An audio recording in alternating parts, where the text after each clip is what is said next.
Boa noite a todos. Que a paz do Senhor Jesus envolva todos os corações que hoje tiveram o privilégio de estar nesta casa. Não o privilégio pelo expositor desta noite, mas o privilégio de estar na ambiência espiritual tão aconchegante de uma casa que leva o nome do Cristo, aquele que consola. Então, louvando e agradecendo a Deus pela dádiva da vida e por essa oportunidade de partilhar algumas palavras das boas novas do Cristo com nossos queridos irmãos já de presença costumeira nessa casa. Tem alguém hoje pela primeira vez aqui? Não, né? Então, que bom, que já são todos só Ângela, né? Vocês prestaram bem atenção na leitura do texto evangélico de hoje. É uma passagem muito conhecida, não é tida como uma parábola. Parábolas são histórias com E, né? Tem professores aqui, história com H é uma coisa, história com E é uma fábula, né? É uma história para ilustrar um fato ou ensinamento. E era um expediente muito utilizado pelos grandes sábios do judaísmo dos tempos de Jesus. E Jesus, como judeu que era, utilizou-se. Só que as parábolas criadas por ele foram os melhores recursos para os seus ensinamentos. Mas, como eu disse, essa passagem, que algumas tradições consta como o moço rico, outras o mancebo rico. Isso é tido como um fato. E de fato aconteceu, né? Desculpem a redundância. Então, e sei que todos ouviram bem, lá na frente um pouco, vamos falar um pouco sobre essa passagem. Apenas fazendo a comparação contextual do nosso assunto de hoje, que é a semeadura livre, mas a colheita é obrigatória. E quero iniciar fazendo aspas aqui para um texto do doutor da lei Saulo de Tarso, depois passou a atender como Paulo, o apóstolo dos gentios, ou o apóstolo das gentes, como era conhecido, como ficou conhecido. Aspas. Não se deixem enganar, de Deus não se zomba, pois o que o homem semear, isso também colherá. Quem semeia para a sua carne, da carne colherá destruição. Mas quem semeia para o Espírito, do Espírito colherá a vida eterna. Fecha aspas. Paulo, esse texto, quando ele se dirige, nos evangelhos está escrito carta ou epístola aos Gálatas, capítulo 6, versículos 7 a 9. Eu sempre gosto de dar algumas explicações, alguns detalhes para agregar mais conhecimento. Por exemplo, os irmãos que ouvem falar carta aos Gálatas, alguém pode perguntar, se não for muito familiarizado com o texto bíblico, o que é Gálata? Acho que se eu perguntasse aqui, muitos saberiam ou não. Então, Gálatas eram os irmãos da comunidade ou da igreja da Galácia, por isso Gálatas. E onde era essa Galácia? Na Ásia Menor, onde hoje é a Turquia. Feita a explicação, para agora todo mundo, quando ouvir carta aos Gálatas, já sabe de que se trata, né? Porque Paulo escrevia as cartas para as comunidades das igrejas, onde ele ia fundando, ou ia, através dos seus discípulos, que ele já tinha, ele ia mandando essas cartas para corrigir alguns comportamentos, ou para dar instruções novas, né? Nessa em particular, se não me falha a memória, havia uma questão dos cristãos, uns diziam que tinha que cristianizar, mas manter a tradição do judaísmo. Era o que eles chamavam de cristianismo judaizante. Como, por exemplo, não abrir a mão da circuncisão, que era um ato dos judeus, previsto na Torá. Né? Torá são os primeiros 5 livros do Antigo Testamento.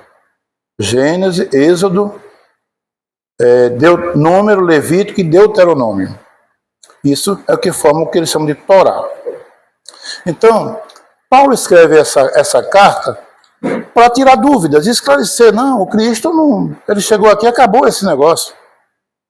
Vamos manter a tradição naquilo que é conveniente. O que não serve mais, não precisa. Já pensou se fosse manter a tradição do olho por olho, dente por dente? Jesus dizia, ouvistes o que foi dito pelos antigos? Olho por olho, dente por dente. Eu, porém, vos digo, quando alguém te ferir na face direita, oferece também a outra face. Ali Jesus não estava abolindo a lei, porque ele disse, eu não vim abolir a lei, mas vim dar-lhe cumprimento. Então ele estava, digamos, atualizando a lei para o que não mais servia. Agora era o amor que ia imperar, não mais o olho por olho. E nós vamos também aqui hoje falar sobre essa questão, semeadura livre e colheita obrigatória. É mais ou menos o que a gente entende por lei de causa e efeito. E que às vezes é confundida, por isso que sempre tem palestras sobre o assunto. Causa e efeito não é lei de talião. Lei de talião é lei punitiva, olho por olho, dente por dente, mão por mão, pé por pé, asno por asno e por aí segue. A lei era... Jesus diz, não precisa mais isso. A lei de causa e efeito é uma lei de amor, mas também é uma lei de justiça.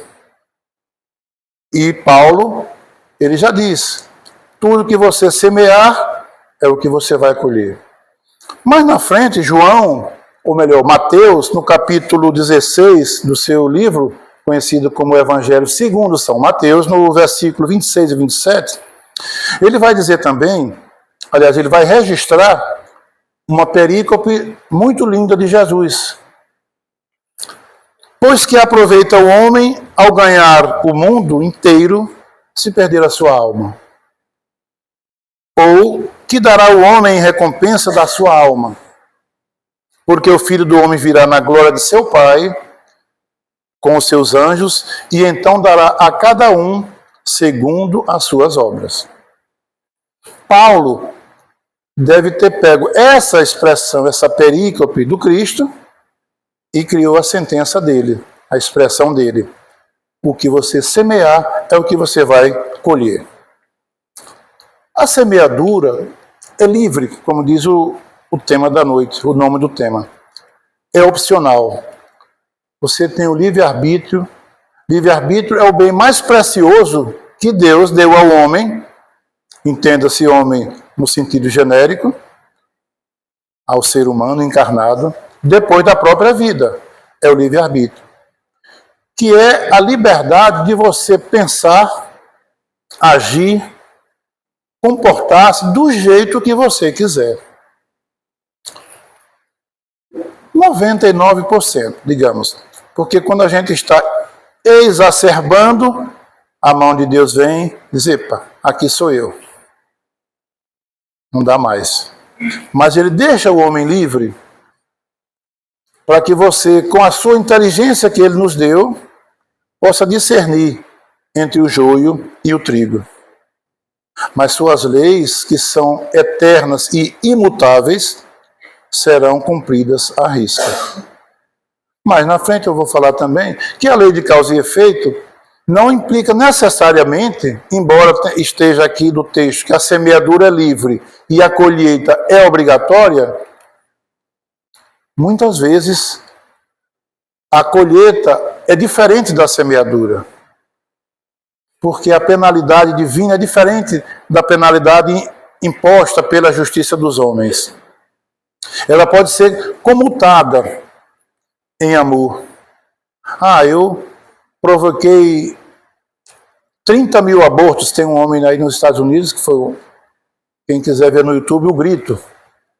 Um cara que, sumidade na ciência, na genética, na reprodução, e ele provocou milhares de abortos.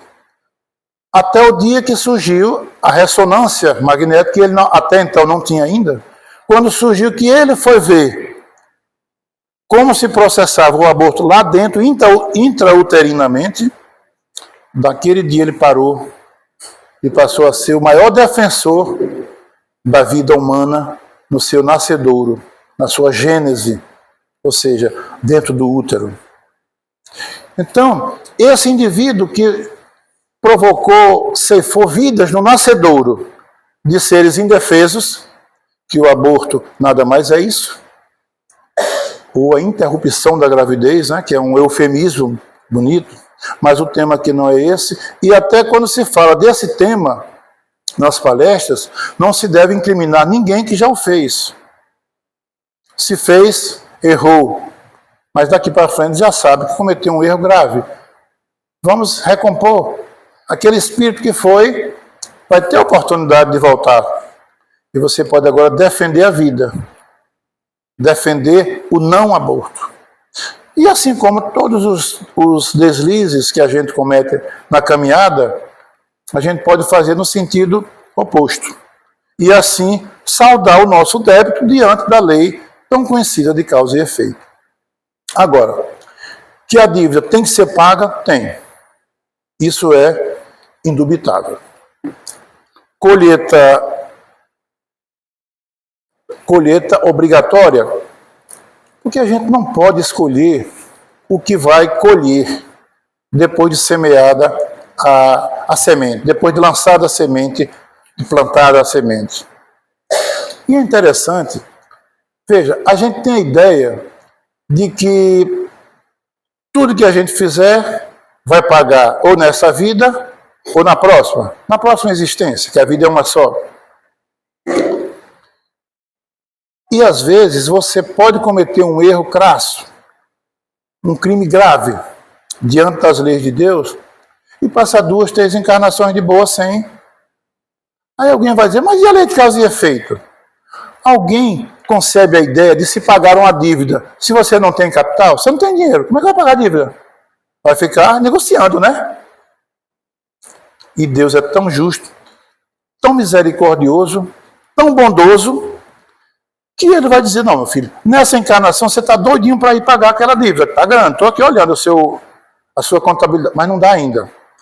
Você for se meter a pagar essa dívida, você vai tomar empréstimo no cartão e termina aumentando.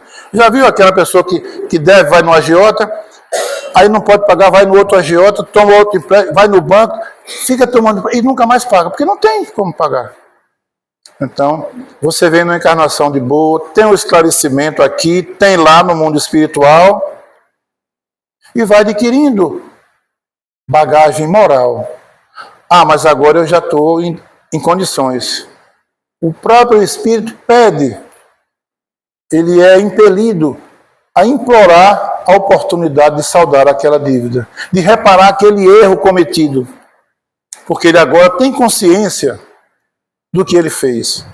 E aí pede a encarnação provacional às vezes, ou temos um médico aqui, que é autor de livros, que ele foi, como ele é médium, inclusive participava de reuniões de mediúnica de materialização.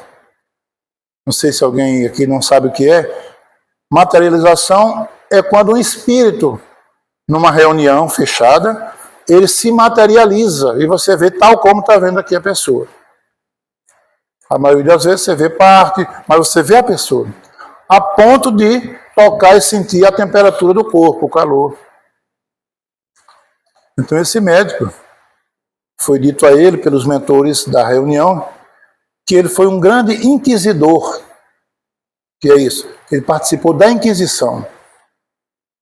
E agora, o que é que ele veio? Um grande cirurgião geral e oncologista. Ele disse que não sabe quantas mil vidas ele já salvou. As que ele deu causa, que ele ceifou a vida lá atrás, aqui ele está salvando. A lei de causa e efeito sendo cumprida agora com o amor, com a lei do trabalho. Isso é justiça. Por isso que a lei de causa e efeito é uma lei de justiça, não é uma lei punitiva.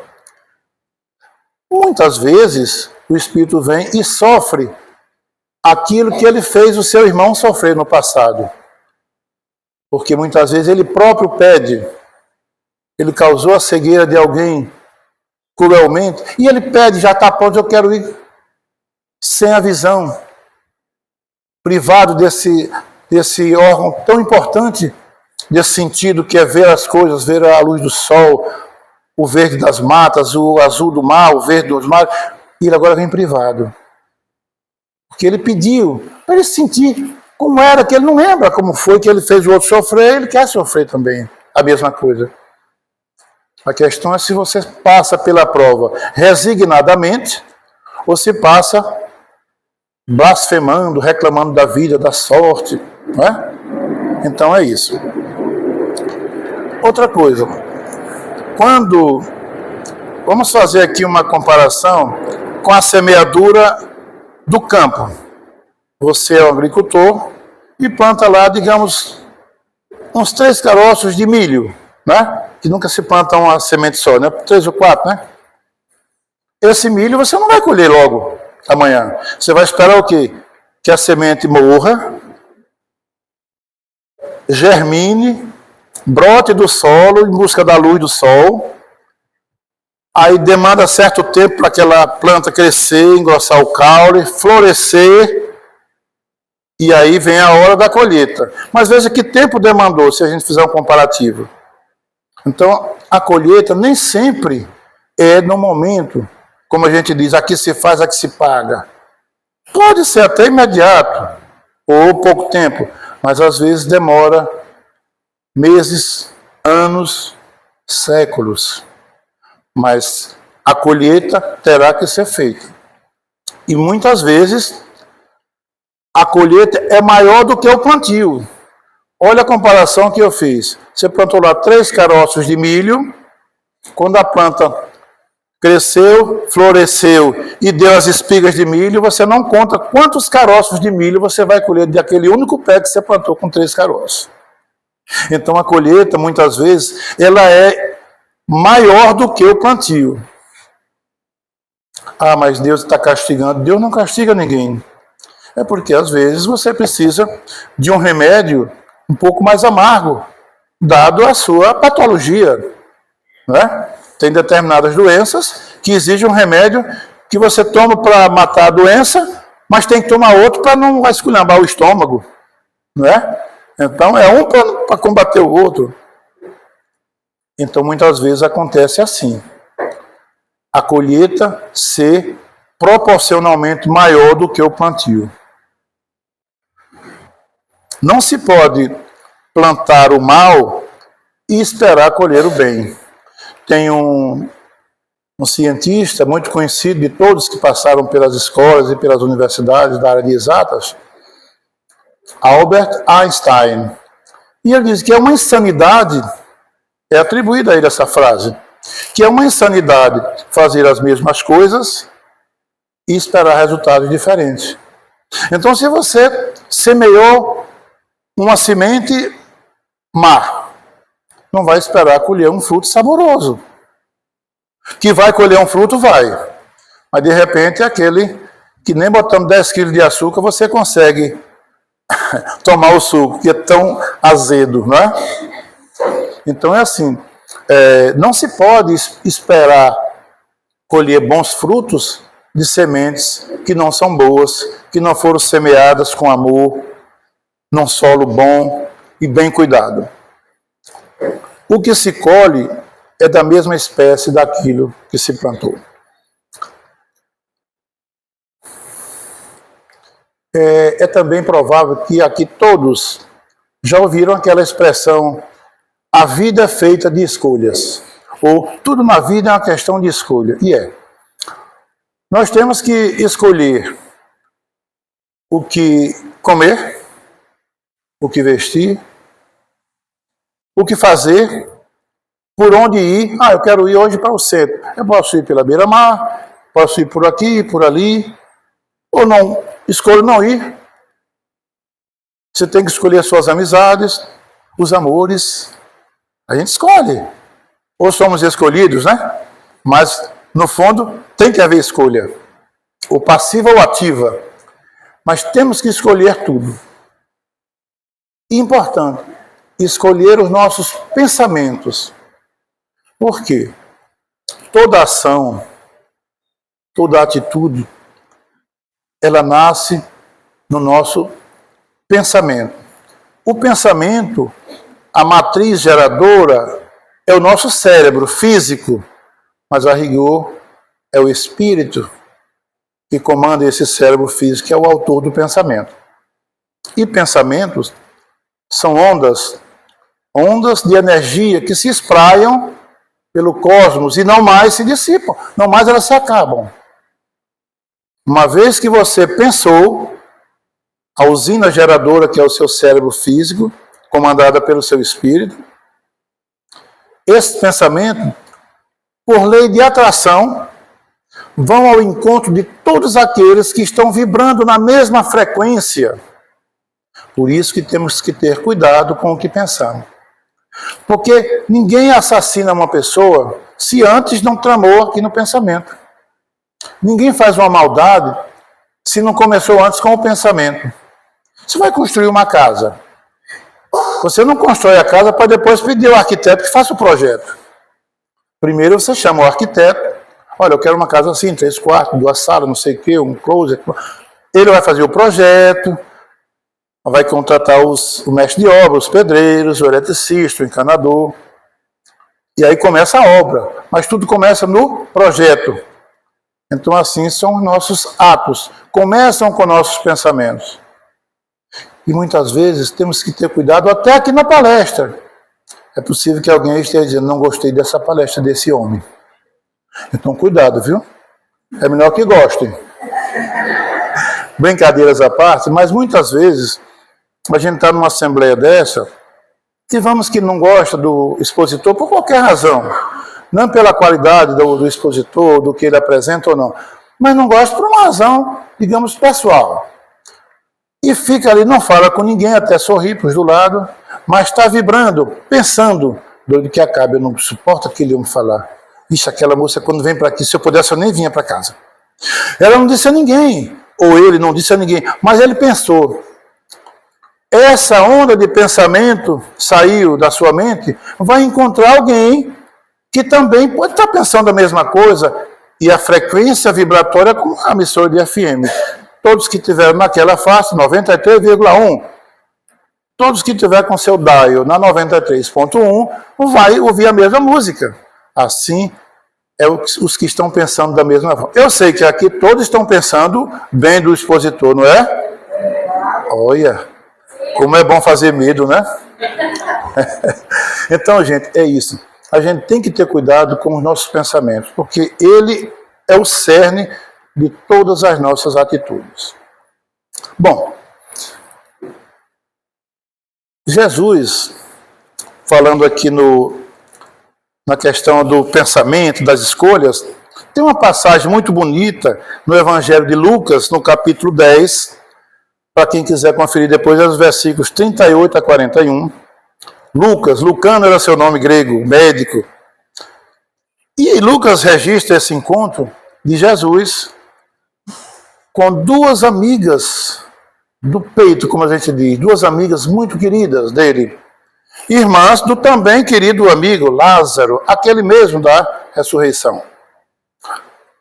Suas irmãs eram Marta e Maria.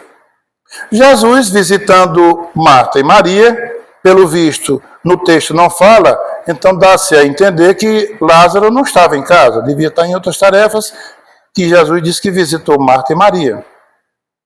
Como eram muito amigos, e Jesus tinha um amor muito grande por esses queridos, Jesus amava a todos, mas esses eram amigos queridos.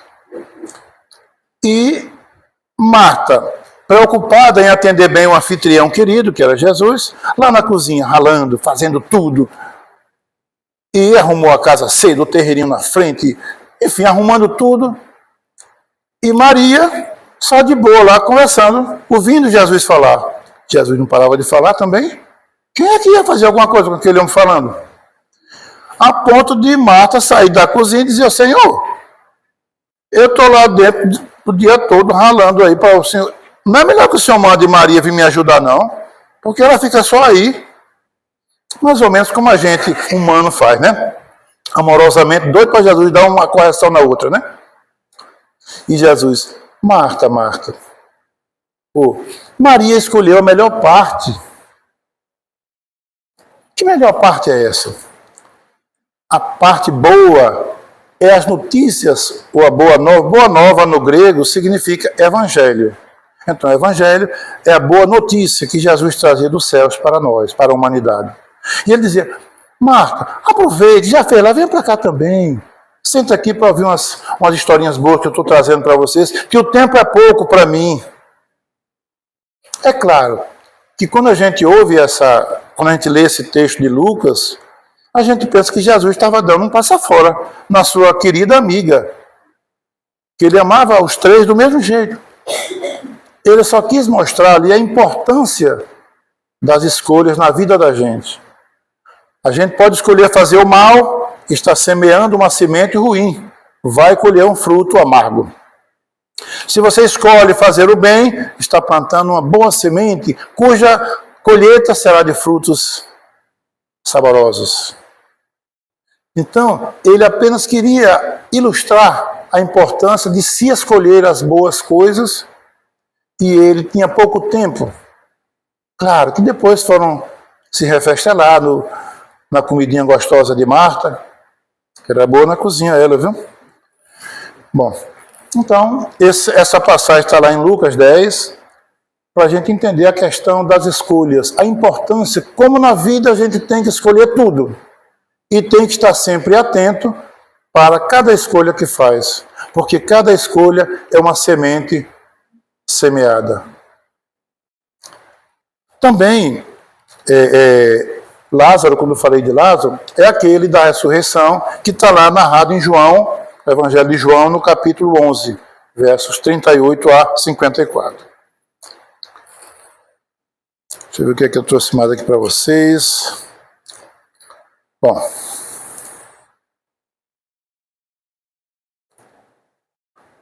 uma outra passagem também, eu estou olhando aqui porque às vezes eu anoto tanta coisa e termino que eu esqueço de falar muita coisa. Então, uma passagem também muito bonita para a gente fazer comparativos e associar ao nosso tema de hoje. Mateus 19 e Marcos 10 e Lucas 18. Todos esses três evangelistas, que são considerados os evangelhos sinóticos, que são parecidos. Os textos são um pouco diferentes, mas o contexto, o sentido é basicamente o mesmo desses três evangelistas. Por isso, quando vocês ouvirem a expressão os evangelhos sinóticos, é o de Marcos, Mateus e Lucas. O de João não é evangelho sinótico, porque é um evangelho mais místico, mais ligado aos poderes de Jesus que ele trazia do céu. Aí vem o Apocalipse, né, de João, e coisas assim. João não é o evangelho sinótico, só os outros três. Agora nós vamos falar daquele texto que foi lido aqui do evangelho, que Jesus, passeando, indo por certo local com seus discípulos, ele é abordado por um homem. Interessante que esse homem tem uma história bonita, que nos evangelhos ninguém vai encontrar. Mas se a gente conversar com algum irmão de fé católica, evangélica, todo respeito, eles vão te perguntar, onde é que você viu isso? Porque na Bíblia não tem. Eu vou dizer onde foi que eu vi, e fonte confiável. Então, Jesus passando por esse determinado local, o homem, o tal moço rico, ou o mancebo rico, aborda Jesus. E vocês viram na expressão do texto, bom mestre, veja que ele usa um adjetivo. Bom mestre, que tem que fazer para herdar a vida eterna. Aí Jesus no começo já faz uma reparação. Por que me chamais bom? Bom só há um, meu Pai que está nos céus. Mas, se queres alcançar a vida eterna, aí ele diz, siga os mandamentos. Porque aquele homem, daqui a pouco eu vou dizer quem era esse homem, vocês vão gostar de saber. Aquele homem conhecedor da Torá, que era um judeu, contemporâneo de Saulo de Tarso, ele aí conhecia os mandamentos. Então, ele pergunta, mas quais mandamentos? Aí Jesus, recorrendo à Torá, lá no livro Deuteronômio e Levítico, ele vai dizer, amarás o teu Deus, e cita os mandamentos de Moisés, assim chamados. E o moço rico diz, mas isso eu já faço desde a minha primeira infância ou da adolescência. O que mais ainda me falta? Porque ele era um judeu, cumpridor das leis de Moisés, e era um homem de bom coração. E tinha o desejo de até seguir aquele nazareno que já haviam falado tanto dele, que fazia milagres, que fazia coisas que o homem comum não faz, se não tiver parte com Deus. Ele já se sentia desejoso por conhecer esse filho do carpinteiro, lá das bandas de Nazaré, que ninguém dava nada por aquele vilarejo. Nem consta nos livros de geografia da época. Bom, aí quando Jesus diz os mandamentos, e ele diz que eu já cumpro desde a primeira fase da adolescência, Jesus diz, então, meu filho, então você já está um passo lá. Só falta mais uma coisa. Aí ele, que será? Como eu sou rico, vai dizer, eu vou dar um dízimo aí grande, né? Fazer uma oferta lá no gasofilácio, que era o receptáculo no tempo onde se botava as doações. E isso aí para mim é de boa, que eu tenho muito dinheiro, eu sou rico.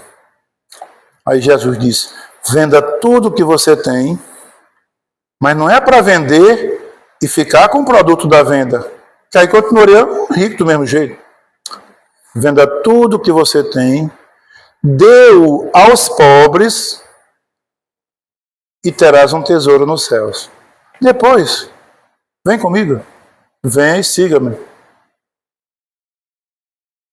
O relato do evangelista diz que o homem ficou meio triste, cabisbaixo, deu as costas. Quem viu o seriado The Chosen, vê essa cena maravilhosa, que o homem com aquelas indumentárias dos fariseus ricos, ele fica triste, baixa a cabeça e sai.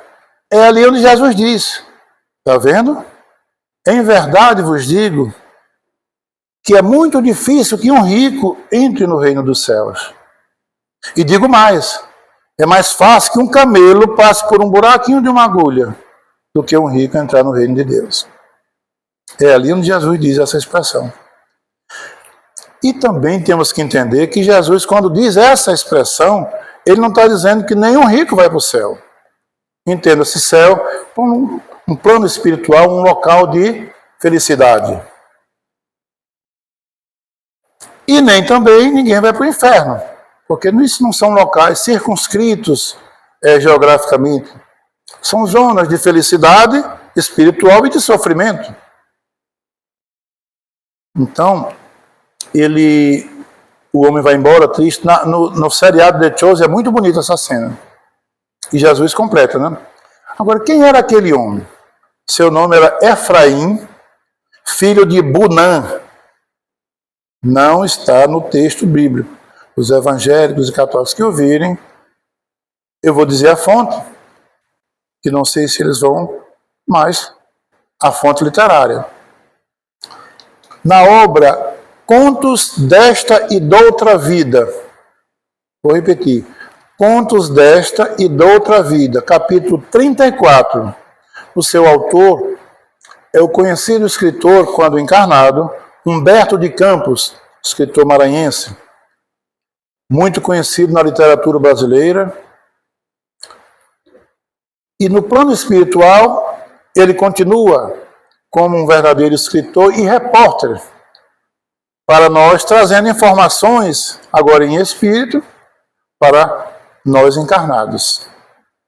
E nessa obra, quem tiver interesse, é fantástico. Esse Efraim, como diz o título, era o jovem rico, ele era muito rico. Inclusive, eu digo até que ele era um dos precursores dos agentes financeiros modernos, dos bancos.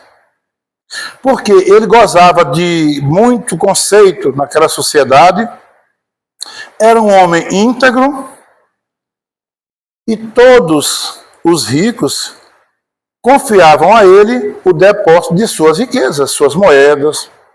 Então, ele recebia o depósito daqueles ricos que pagava com juros.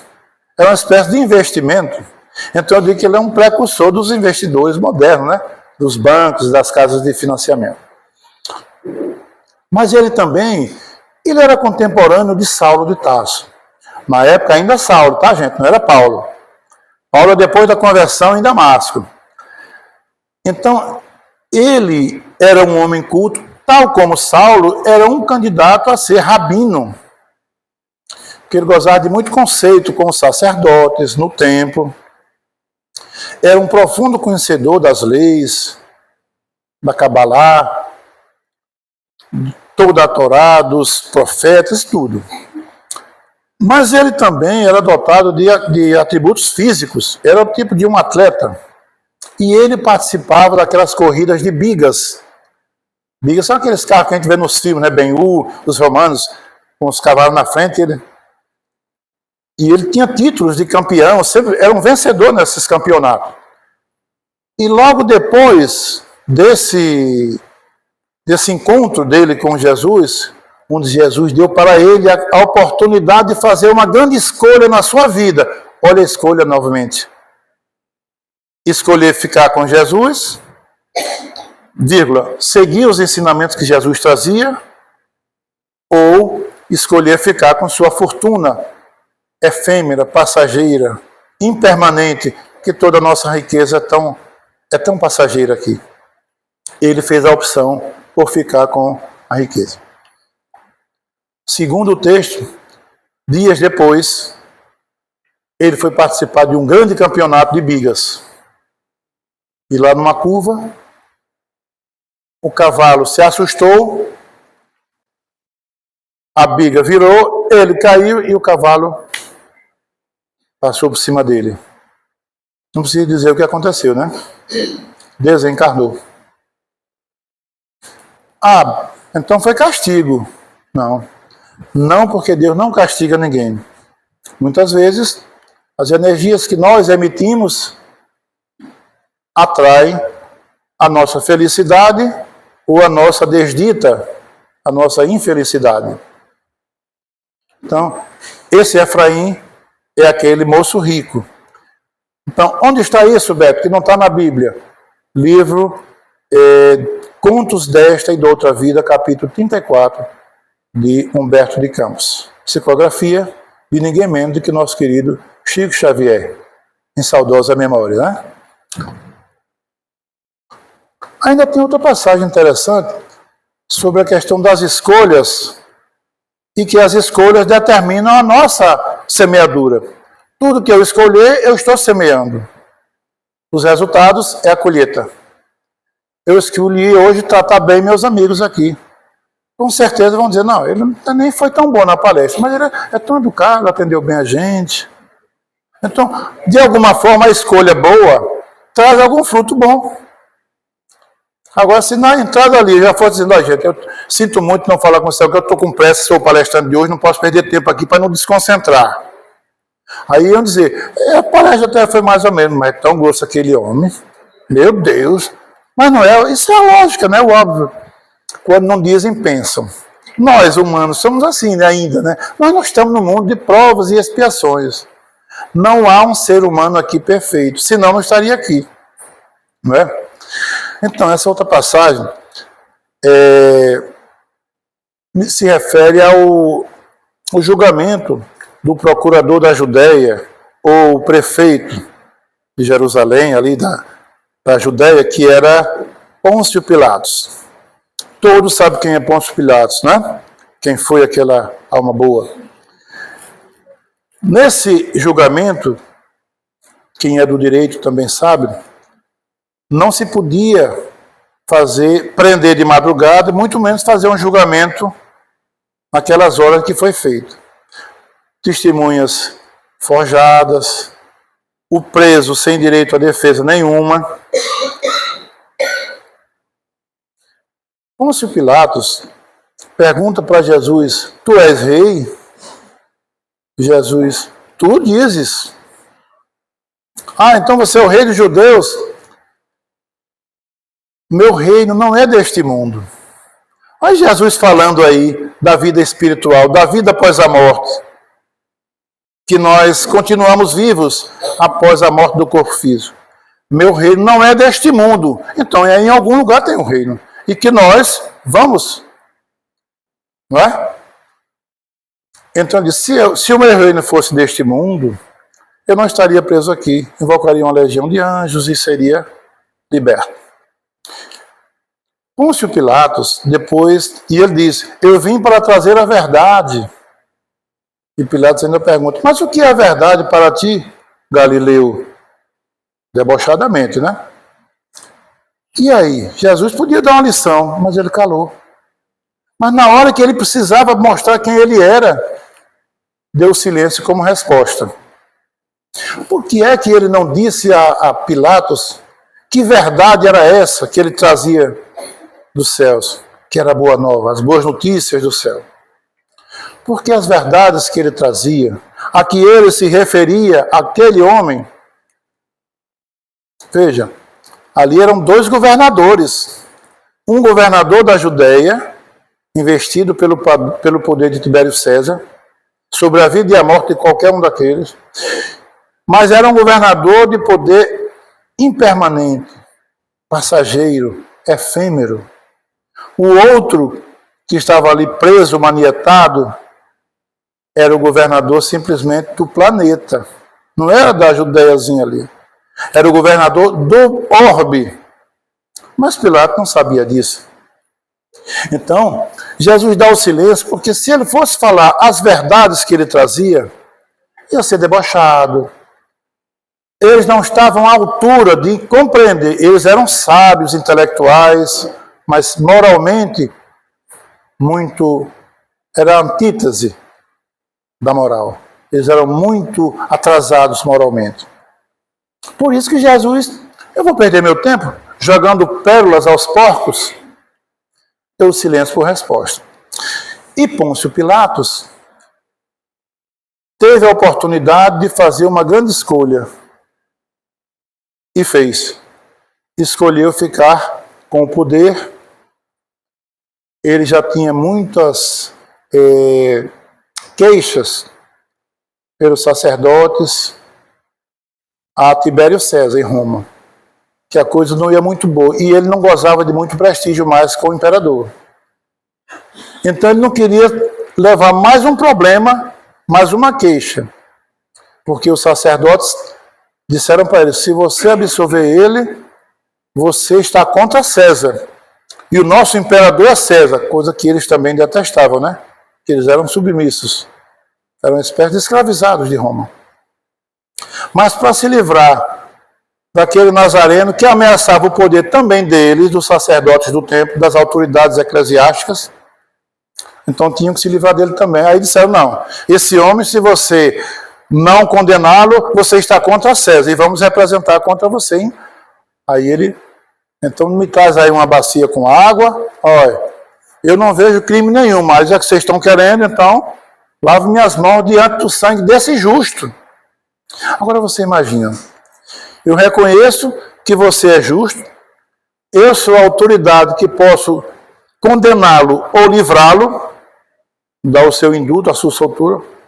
Eu reconheço a sua inocência e digo, mas é que vocês estão querendo, então ele é inocente, viu? Mas pode matá-lo. É que tipo de justiça? É a justiça humana. Como hoje, nos dias de hoje, aqui no Brasil, em outros lugares do mundo, há esse tipo de justiça. Com determinada pessoa, com outra, que impera às vezes o poder do dinheiro, do poder político. Enfim, a justiça humana ainda é muito falha, porque é feita por humanos que moralmente ainda estamos bem atrasados. Ouvimos ainda também que o mal é predominante no mundo. Quando a gente vê esses desmandos que a gente... o mundo não tem jeito. E se eu ligar a televisão em canal aberto, daqueles repórteres policiais, é que só vê sangue, né? Capaz de vazar até pelo canto da tela. Mas o mal, ele existe por causa da incúria do nosso atraso humano ainda. Nosso desenvolvimento moral ainda está muito aquém. E isso resulta no mal. As nossas escolhas ainda são pelas coisas fúteis, pelos interesses egoísticos, resultando no mal. Mas o bem também está campeando no mundo na mesma proporção do mal. É que o bem é silencioso e o mal é barulhento. Um crime ali, todo mundo noticiar, manchete, 24 horas por dia. Ah, mas tem um seminário espírita ali muito bom, tem uma missa ali de cura, tem não sei o quê. A pessoa não dá muita bola. Veja na internet, o que é que se mostra? Acidentes, coisas violentas, xingamentos, torcendo pela desgraça do outro.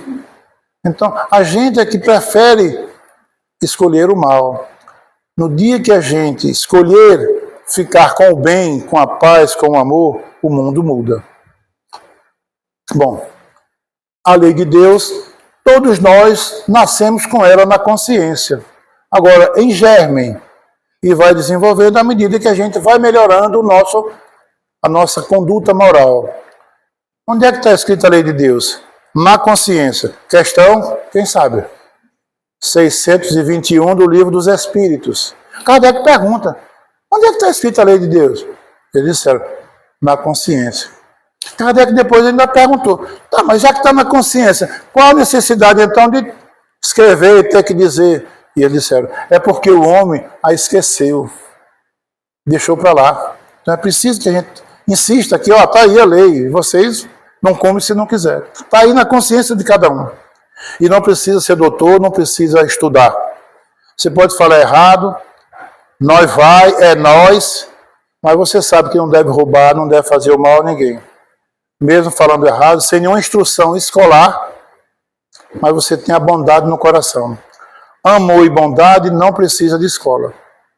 A escola é para dar instrução, e que precisamos para ampliar os conhecimentos. Mas para ser bom e para amar, basta querer e ter amor no coração.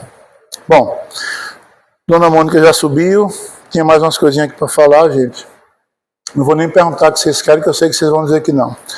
Então, baseado na questão 621 do Livro dos Espíritos, que a lei de Deus está em nossa consciência, vamos praticar. Jesus também vai dizer, registrado lá no Evangelho de João, no capítulo 13, o que todo mundo já está cansado de ouvir. Amai-vos uns aos outros.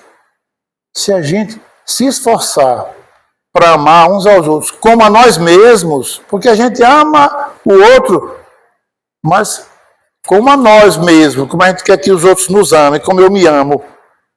Se a gente fizer isso, tá de bom, né? Então, para encerrar, a questão na vida de todos nós é de escolha. E que escolha vocês vão fazer a partir de hoje? Plantar uma boa semente, selecionada, regar o solo onde foi plantado, botar o adubo, tirar a daninha e ficar vigiando a árvore crescer para na hora da colheita refestelar-se com todos os irmãos. Então a escolha é de vocês e a minha também. Quando a gente fala para vocês, o maior endereçado somos nós. Muito obrigado pela paciência e que Deus abençoe a todos e até uma próxima oportunidade. Muita paz.